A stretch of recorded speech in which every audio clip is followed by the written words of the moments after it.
So picture a sprawling field, right? It's just after sunrise. Oh, yeah. The mist is still sitting heavy, really low over the damp grass. And you look out, and there's a dog standing right in the middle of it, completely still. Like a statue. Yeah, exactly. And it has this incredibly narrow body, like a sharply tucked in waist. And its ears are folded back so softly against its head that they almost disappear. Right. Honestly, I mean, if you didn't know anything about dog breeds, you might look at this animal and assume it was freezing or, deeply nervous. Or just incredibly fragile. Yes, it almost looks like it's shivering in place, projecting this image of total vulnerable stillness. It is the absolute picture of fragility. I mean, you see them standing like that, and your first instinct is to run out there and, like, wrap them in a blanket to protect them from the world. But then something moves, let's say 50 yards out in the brush. A bird suddenly lifts off the grass, or rabbit breaks from the hedge line. And that changes everything. Oh, completely. That vulnerability, it just ends. The dog's head snaps up, its entire body changes shape, and in about a second and a half, this quiet, fragile-looking animal just explodes. Right. It kicks into a gear that looks less like running and more like flying, Yeah. hovering incredibly low to the ground. So, okay, let's unpack this, because today we are doing a deep dive into the ultimate biological contradiction, the Whippet. We really are. We are diving into a fascinating collection of source material today that breaks down how this specific breed manages to embody two completely different extremes. Yeah.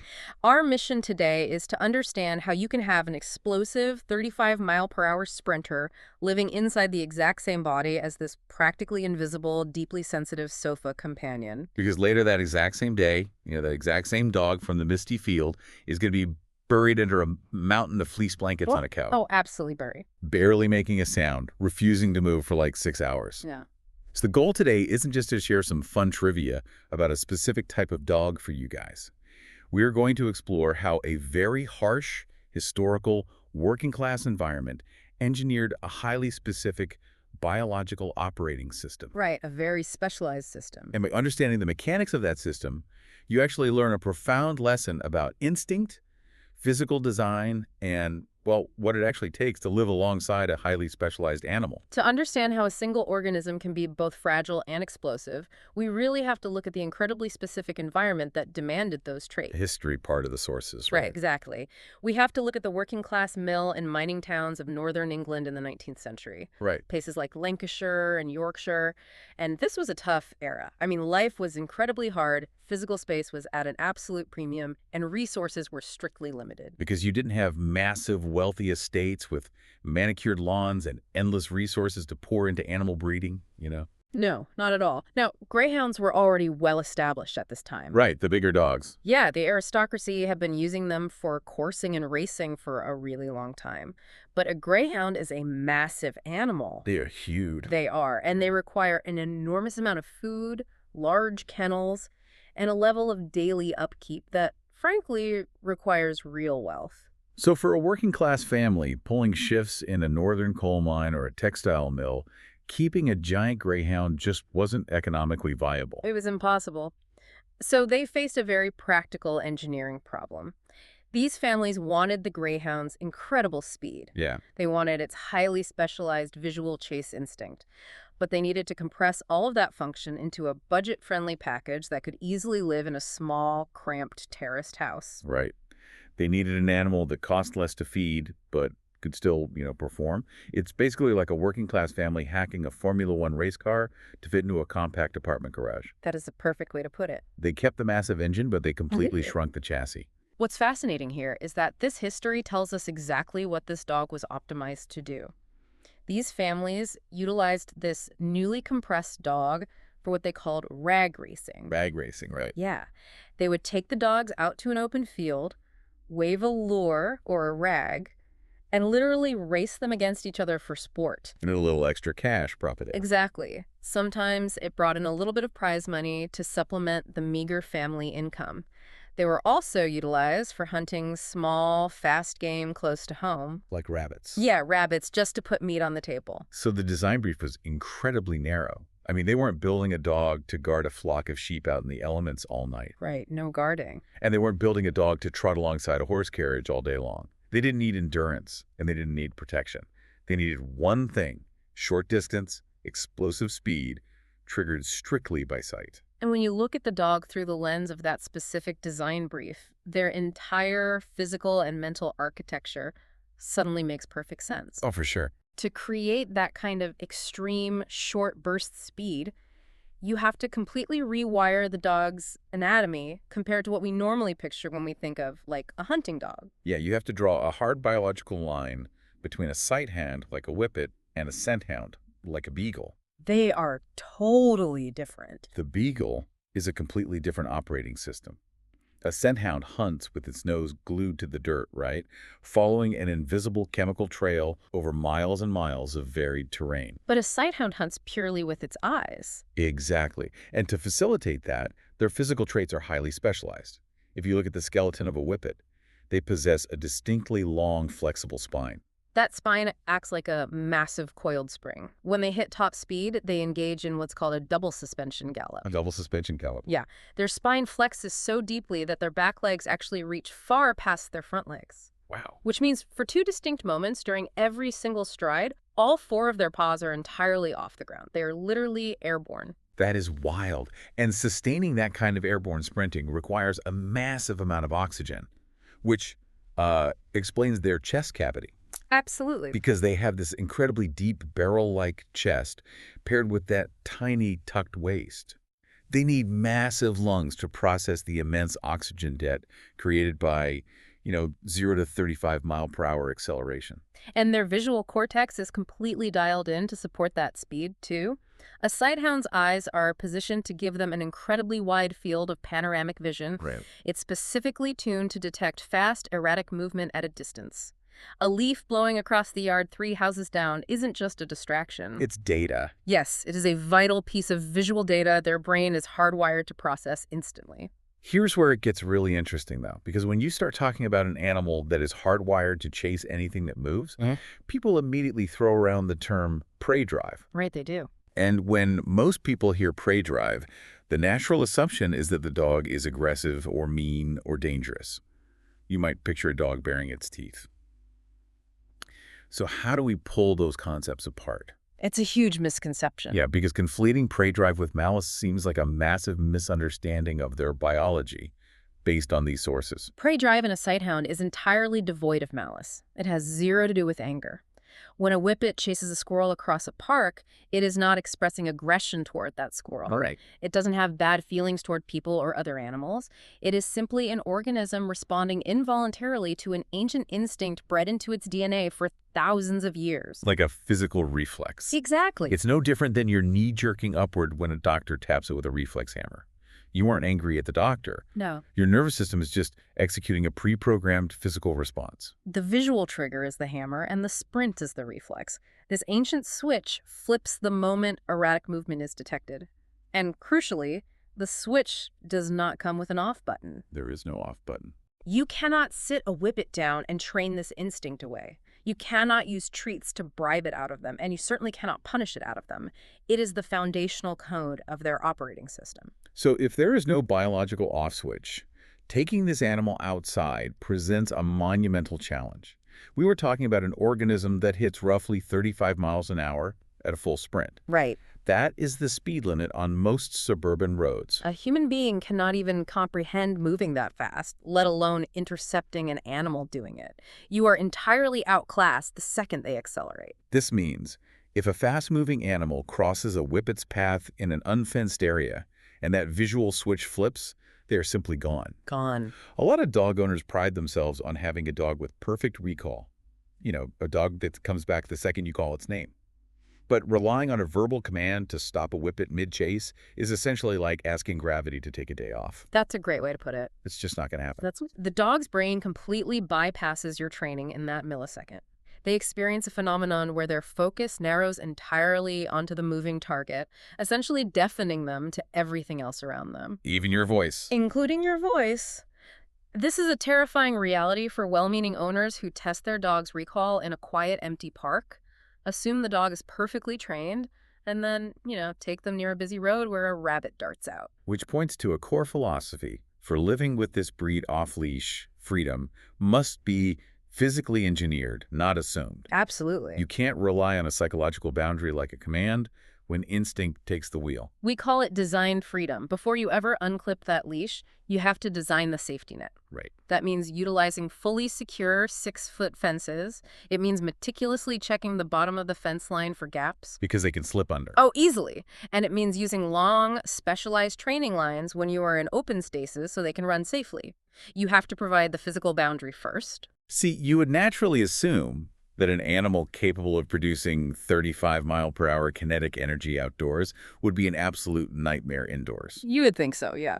I mean, if a human drank enough espresso to sprint 35 miles an hour, you would not want them anywhere near your living room. You'd expect them to be bouncing off the walls, tearing up the furniture, barking at the windows. But the indoor iteration of this dog is almost unrecognizable from the outdoor version. Really? Indoors, they are phenomenally calm.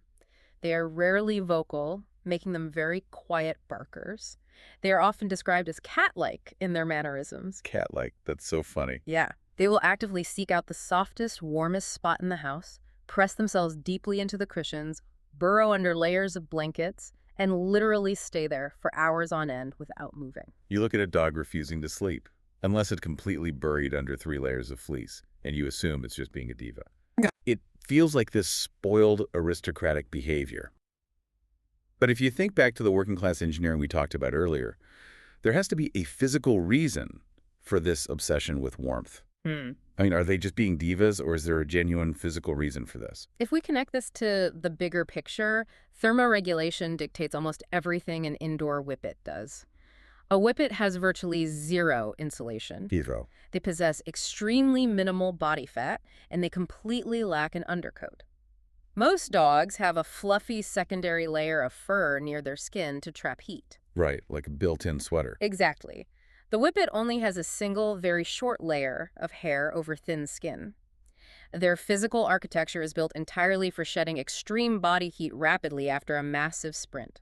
So they are essentially a walking radiator with no insulation. Pretty much. Which means when you see someone putting a knitted sweater or a tailored fleece coat on a whippet in the middle of winter, they aren't treating the dog like a fashion accessory. No, not at all. They aren't babying it. Putting a coat on a whippet is sensible, required care for a highly specific physical architecture. If you took all the fiberglass insulation out of the walls of your house, you would have to run the heater constantly to compensate. Right.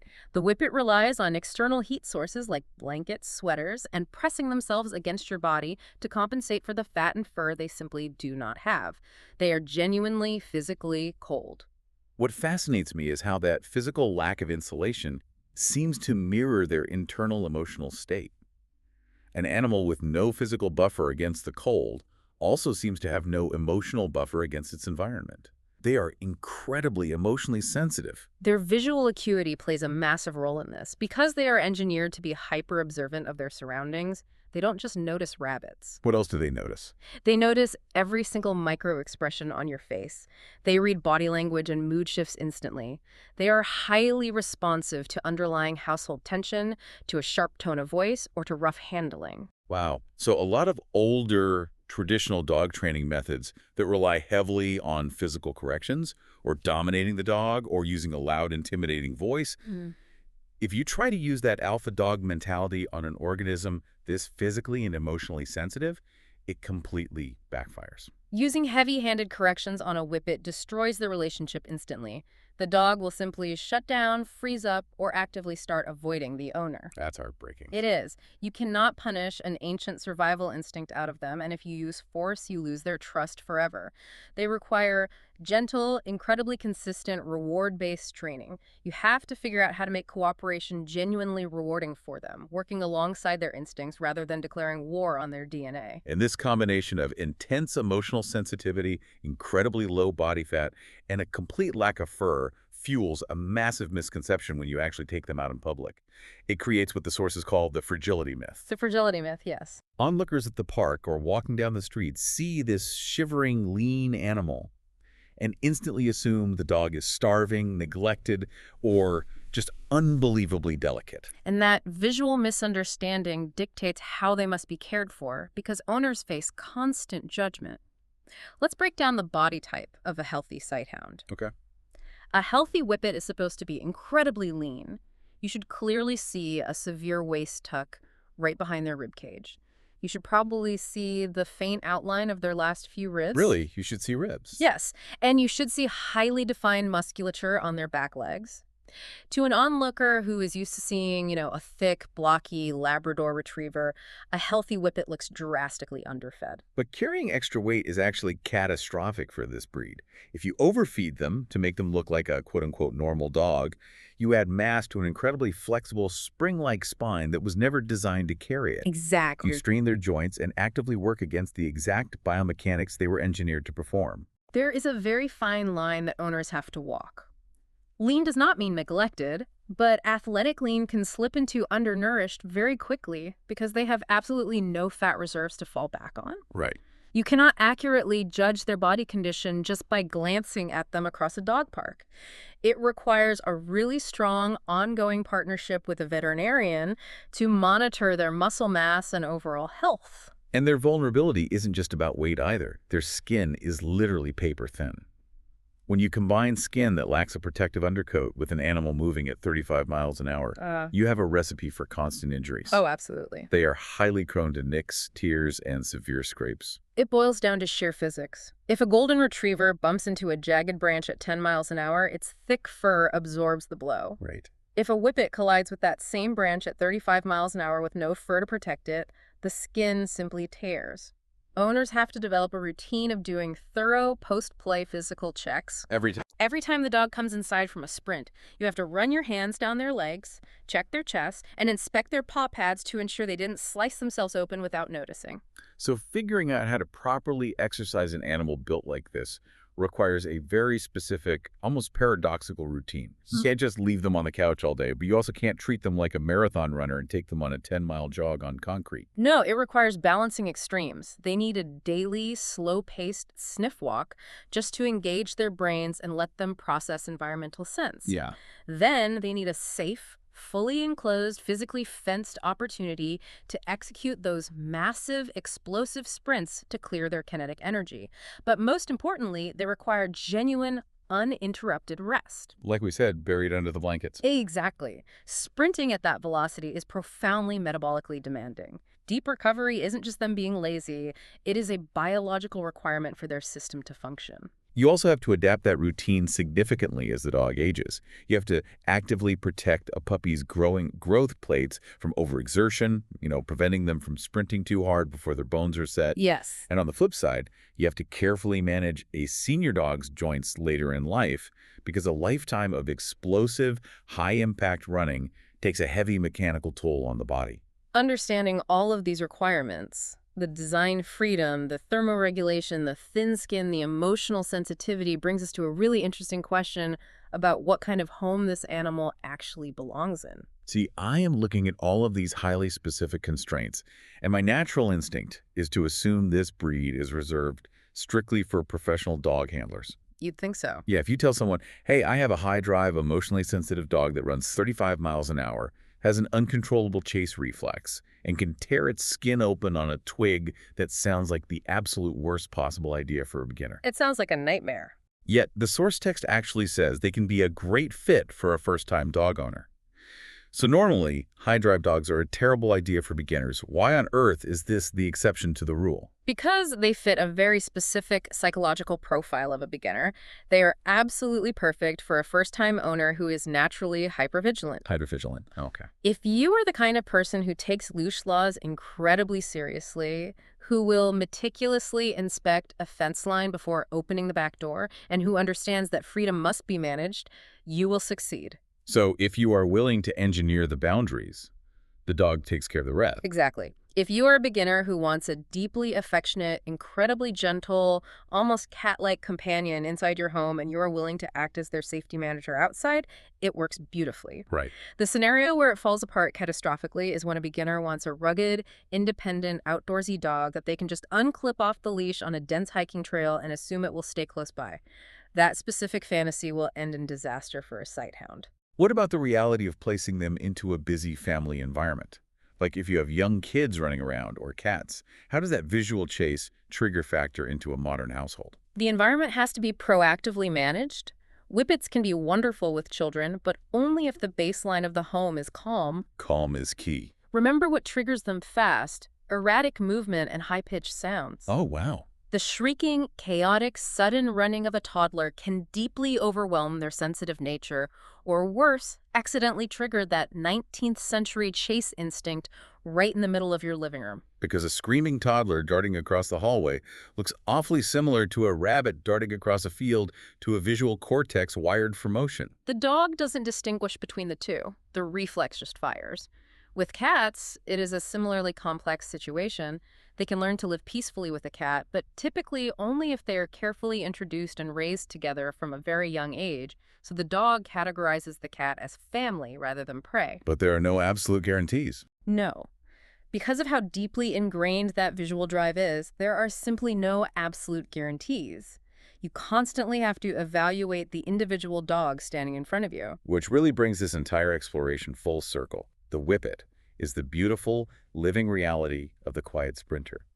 To successfully live alongside an animal like this, or really, to truly understand any highly specialized system in the world, you have to respect both halves of its nature. You cannot separate the extremes. The explosive, violent speed they display outdoors and the deep, heavy, almost lethargic need for rest indoors are not in conflict with one another. They are two sides of the exact same biological coin. It all comes back to that working-class family putting a Formula One engine into a compact chassis.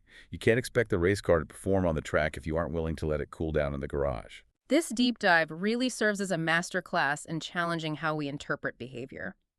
When you see a Whippet refusing to move from the couch, shivering in the cold, or requiring 3 blankets just to fall asleep, the easiest thing in the world is to label that animal as lazy, stubborn, or ridiculously fragile. Right. But behavior that looks like laziness to an outsider is often just an organism perfectly executing the biological instructions it was explicitly designed to follow.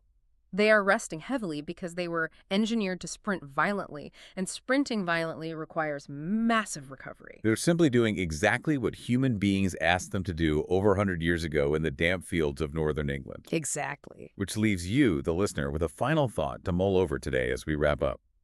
We've spent this time seeing exactly how humans selectively engineered these dogs over generations to physically embody highly specific societal needs. They were forged to provide compact, budget-friendly speed for working-class survival. They are a living, breathing tool shaped entirely by the economics and harsh environment of their time. So look at the dogs we are breeding, buying, and elevating today in our own culture.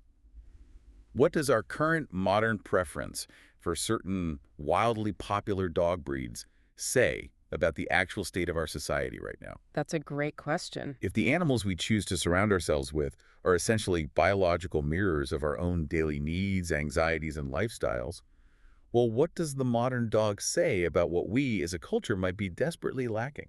It is a fascinating and sometimes uncomfortable mirror to hold up to ourselves. It really is. The next time you see a dog standing in a misty field, perfectly still, looking like it might blow away in the wind, remember that there is an entire history of complex human design hiding just beneath the surface, just waiting for the right moment to explode.